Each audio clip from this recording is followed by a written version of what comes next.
ដូចភ្លើងស្តុកសម្បត្តិបំផុតទៅគេជិះចូលតែខ្ញុំដូចភ្នែកបន្ទោលតែជុំស្នែងតែធ្វើបាបទោះសែនខូចចិត្តទៅគិតទៅថាមកពីអីម៉ែដងជប់ហាននេះពេកឲ្យតែជុំស្រីតែគេបោកអាណិតខ្លួនណាស់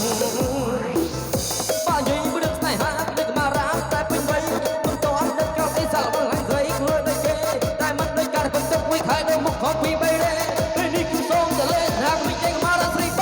ងថ្ងៃក្រោយខ្ញុំចង់មានស្នេហ៍មិនបានដោយទេដល់តែគេត្រូវតែស្រឡាញ់ឆ្លងច្បាប់ការក៏ហាត់លេខាប្រាណគ្នាលោកជួបរឿងស្នេហ៍នេះ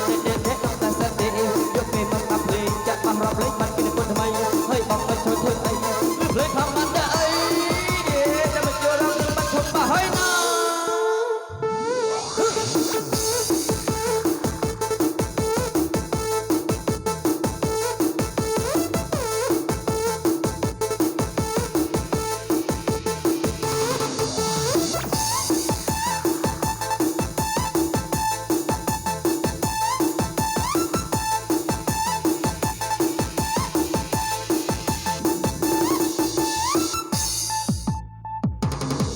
ភ្លើងស្តុកនឹងបាត់សង្បាកគេជិះចូលតែខ្ញុំដូចភ្នែកមិនទល់តែជុំស្បែកគេតែធ្វើបាបទោះសែនខូចចិត្តតែគិតទៅថាមកពីអី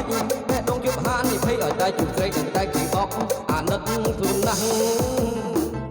បើនិយាយរឿងស្នេហាកម្មារាតែពេញវ័យមិនទាន់ទឹកយកអីសាក់បងស្រីស្រីលើដូចគេតែមិនដូចការទុំទុកមួយខែទៅមុខហោពីបីរេពេលនេះខ្ញុំសូមតលេហាក់មិនចេះកម្មារាស្រីបងថ្ងៃក្រោយតាមខ្ញុំ